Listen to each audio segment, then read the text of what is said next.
तो आनंद प्राप्ति के लिए ये दो बाधाएं हैं। भगवान का कानून किसी एक के लिए बदलता नहीं। उन्हीं वेद व्यास ने 1000 जगह, तो 10-20 जगह नहीं, 18,000 श्लोक में 1000 जगह लिखा है। इसलिए इस धोखे में न रहे कोई कि भगवान तो गंदी भावना वाले को भी गोलोक भेज देते हैं, इसलिए हमारा भी काम बन जाएगा। नहीं, मनुष्यों में 3 प्रकार के लोग हुए हैं, आगे भी 3 ही प्रकार के होंगे। नंबर 1, वो समझदार इतने भी नहीं है जो दुख से घबरा कर दुख निवृत्ति के लिए प्रयत्न करते हैं। हमारे यहाँ 6 दर्शन शास्त्र हैं, तो एक वेदांत को छोड़कर बाकी 5 दर्शन, न्याय, सांख्य, मीमांसा, पातंजलि, वैशेषिक,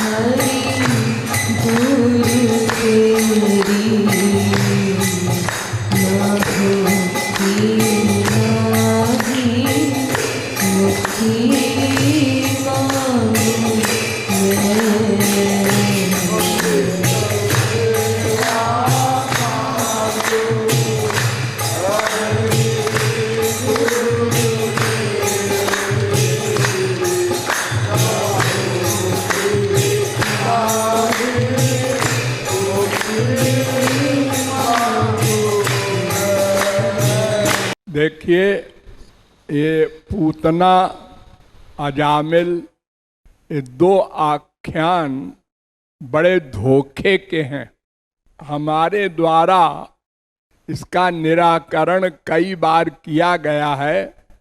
वैसे संपूर्ण विश्व के विद्वान महात्मा सब गलत प्रचार करते हैं। वो कहते हैं कि पूतना की मंशा तो खराब थी ही, मार डालने की मंशा से बड़ा भयंकर जहर लगा रखा था। ऐसा जहर कि मुंह में लगाते ही बालक मर जाए, और उसने जबरदस्ती ठाकुर जी के मुंह को अपने स्तन मुंह में डाल दिया कि स्पर्श हो जाए वो मर जाए, और फिर भी उसको गोलोक दे दिया। ये बात क्यों हुई, कैसे हुई? भगवान तो सर्वांतर्यामी है। भावग्राह्य मणिडाख्यम भावा भाव करम शिवम, वेद कह रहा है। श्वेताश्वतरोपनिषद 5वें अध्याय का 14वां मंत्र। ये मंत्र कहता है कि भगवान मन के भाव को देखते हैं, क्रिया नहीं देखते। तो पूतना के मन का भाव तो मार डालने की मंशा थी, उसको गोलोक क्यों दे दिया? और बड़ी चालाकी से वेद व्यास ने भी लिख दिया भागवत में कि पूतना ने मार डालने की मंशा से ठाकुर जी को स्तन पिलाया जहर, और उसको गोलोक दे दिया। अहो वकीयम स्तन कालकूटम, कालकूट विष सबसे भयानक। अहो वकीयम स्तन कालकूटम जिघांसया, जिघांसया माने मार डालने की मंशा से, पाया यदप्यसाध्वी, उस दुष्टा राक्षसी ने मार डालने की मंशा से स्तनों में कालकूट विष लगाकर जबरदस्ती पिलाया। ये शब्दार्थ है। और ले भे गतिम, और गोलोक गई। ये वेद व्यास ने लिखा है। तो पंडित लोग, महात्मा लोग ले उड़े। उन्होंने कहा देखो वेद व्यास ने लिखा है, भगवान बड़े दयालु है। अरे दयालु है, अगर मनसा खराब रहने पर वे गोलोक दे देते हैं तो हम सबको दे देना चाहिए, क्योंकि हम लोग मुंह से तो बोलते ही है मैं आपकी शरण में हूं, तुमेव माता च पिता त्वमेव। सब लोग बोलते हैं मंदिर में मुंह से, अंदर से नहीं। ऐसा नहीं। भगवान का कानून किसी एक के लिए बदलता नहीं। उन्हीं वेद व्यास ने 1000 जगह, 2, 10, 20 जगह नहीं, 18,000 श्लोक में 1000 जगह लिखा है, भक्त्या हमें कया ग्राह्या, मैं केवल मन की भक्ति से ही कृपा करता हूं। और वेद तो कहते ही है, शास्त्र, पुराण, गीता, रामायण सब मिलहि न रघुपति बिनु अनुरागा, किए जोग जप ज्ञान विरागा। कोई साधन नहीं है भक्ति के अलावा। भक्ति रे वैनम नयत, वेद कह रहा है। भक्त्या त्वनन्या शक्यो, गीता कह रही है। मामेव जे प्रपद्यन्ते, गीता कह रही है। वास्तविकता ये थी, वो समझ लो। बलि एक हुए हैं राक्षस, राक्षस कुल में बलि। हिरण्यकश्यप को तो आप लोग जानते हैं, जिसको नरसिंह भगवान ने मारा था। उनके लड़के प्रहलाद, महापुरुष, प्रहलाद के लड़के विरोचन, वे भी महापुरुष। उनके लड़के बलि, ये राक्षस। उनकी लड़की रत्नमाला, वो महापुरुष। कैसे मालूम है कि महापुरुष थी? जब वामन भगवान गए थे राजा बलि से दान मांगने, राजा बलि बड़ा दानी था, किसी ब्राह्मण को वापस नहीं किया, कभी ना नहीं किया। तो वामन ने कहा अच्छा मैं देखता हूं। ओ गए, छोटे से ठाकुर जी, 52 अंगुल के छोटे से, सम्मान किया बलि ने, आइए आइए पंडित जी आइए। तो भगवान ही है, वो चाहे बामन बन के जाए, चाहे सुअर बन के जाए, चाहे गधा बन के जाए, अनंत आनंद उनके दर्शन से होता ही है। और महापुरुष लोगों को होता है बस, बाकी लोगों को तो उलझुल दिखाई पड़ते हैं। वो जाकी रही भावना जैसी, प्रभु मूर्ति देखी तिन तैसी। तो रत्नमाला ने देखा और मोहित हो गई। भगवान को देखकर मोहित होना ये महापुरुष हो सकता है। ध्यान दो, भगवान को देखकर मोहित हो जाए कोई, ये महापुरुष का काम है। बाकी जो मायाबद्ध हैं वे मोहित नहीं हो सकते। विदूषण प्रभु विराटमय दिशा, बहुमुख कर पद लोचन शीशा। जनकपुर में जब राम खड़े थे तो हम लोग भी थे, देखा तो किसी ने देखा अरे बड़ा भयानक लड़का है, किसी ने देखा इसके 4 मुंह है, किसी ने देखा इसके 18 सिर है। सब अलग अलग देख रहे हैं। जो मायाबद्ध थे, जिनका अंतःकरण गंदा था, उन्होंने तो अपने से भी खराब देखा। और हरि भक्तन देखे दो भ्राता, और जो भक्त थे महापुरुष, उन्होंने देखा है भगवान है, कितने सुंदर है। तो भगवान का असली रूप महापुरुष ही देख सकता है, औरों को दिखाई नहीं पड़ेंगे, मोहित क्या होगा कोई। तो रत्नमाला मोहित हो गई, और छोटे से बालक रूप में थे, तो माँ का भावना आ गई रत्नमाला को। इतना सुंदर बालक, अगर मैं इसकी माँ बन जाऊं और अपना स्तन पिलाऊं और देखूं, तो भगवान ने मन ही मन वरदान दिया, ठीक है आ जाना कृष्णावतार में। प्राइवेट वही दोनों जानते हैं, बामन और रत्नमाला। बलि को भी नहीं मालूम क्या हो गया जादू बीच में, हमारी बिटिया गई काम से, बलि को नहीं मालूम पड़ा। ये सब प्राइवेट हो गया। वही रत्नमाला कृष्णावतार में कंस के यहां आई, क्योंकि राक्षस कुल की तो थी ना बलि की लड़की, तो राक्षस कुल में जन्म हुआ, लेकिन थी महापुरुष, लेकिन कंस के अंडर में थी।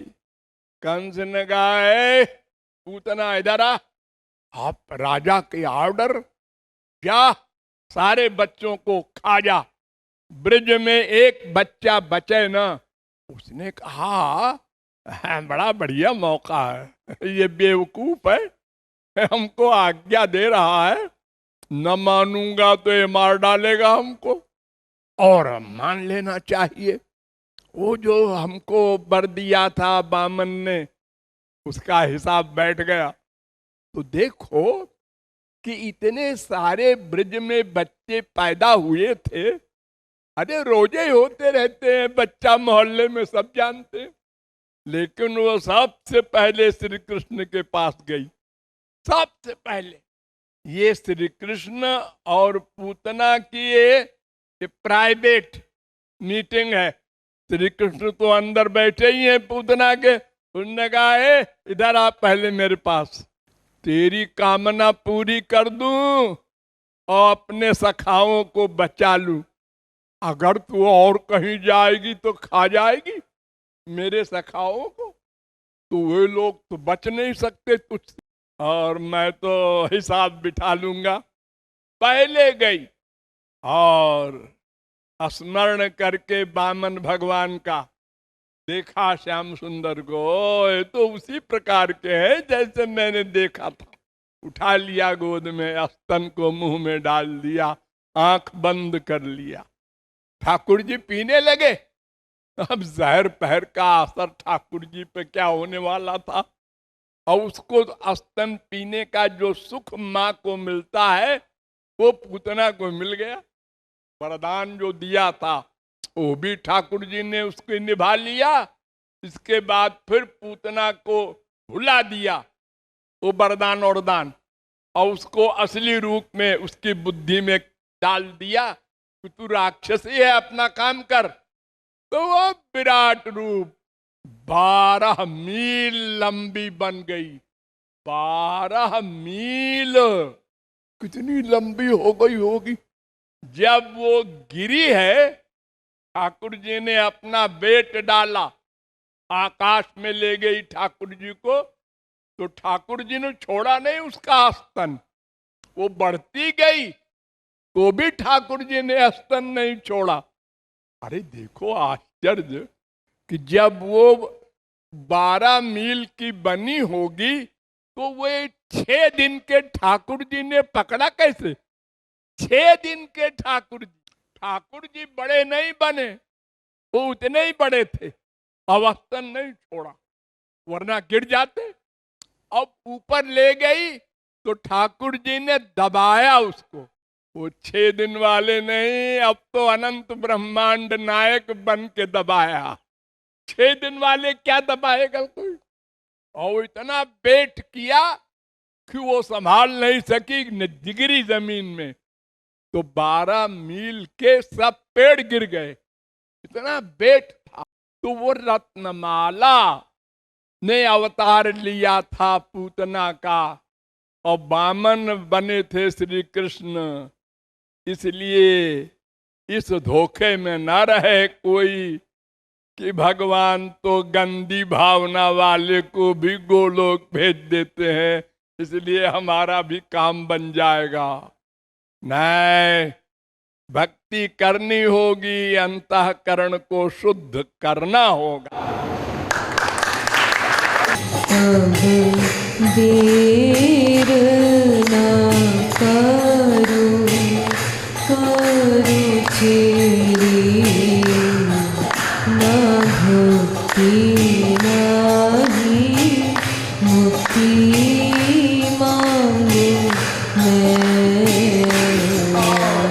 देखिए, संसार में अब तक 3 प्रकार के लोग हुए हैं। मनुष्यों में 3 प्रकार के लोग हुए हैं, आगे भी 3 ही प्रकार के होंगे। नंबर 1 मूर्ख अज्ञानी, और नंबर 2 ज्ञानी, और नंबर 3 एक और होता है, उसका कोई नाम रख दो, परम ज्ञानी, महाज्ञानी। तो अज्ञानी है ही है, हम लोग जानते ही हैं अपने आप को। संसार में सुख ढूंढ रहे हैं, इसी को कहते हैं भुक्ति। भुक्ति माने भगवान को छोड़कर जो बचा उसका नाम भुक्ति। भगवान को छोड़कर क्या बचा? माया। तीसरा तो जीव ही है बस। जीव के अलावा 2 हैं, एक भगवान एक माया।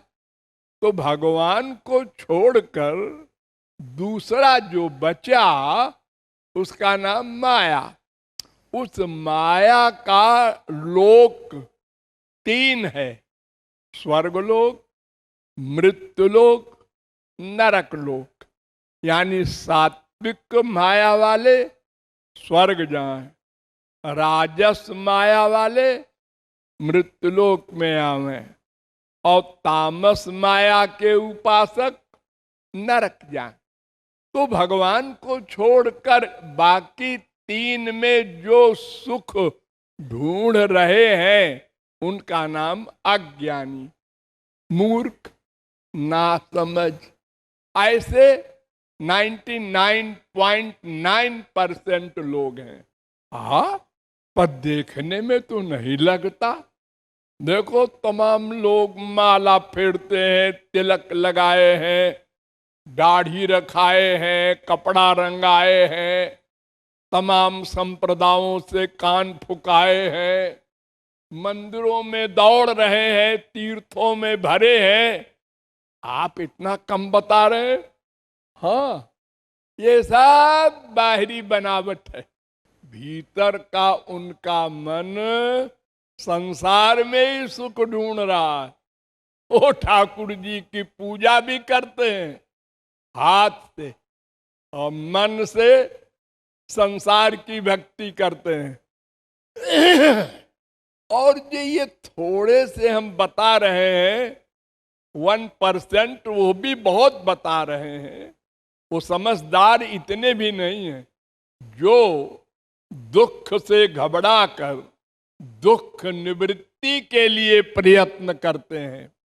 हमारे यहाँ 6 दर्शन शास्त्र हैं, तो एक वेदांत को छोड़कर बाकी 5 दर्शन, न्याय, सांख्य, मीमांसा, पातंजलि, वैशेषिक, ये 5 दर्शन दुख निवृत्ति का उपाय बताते हैं।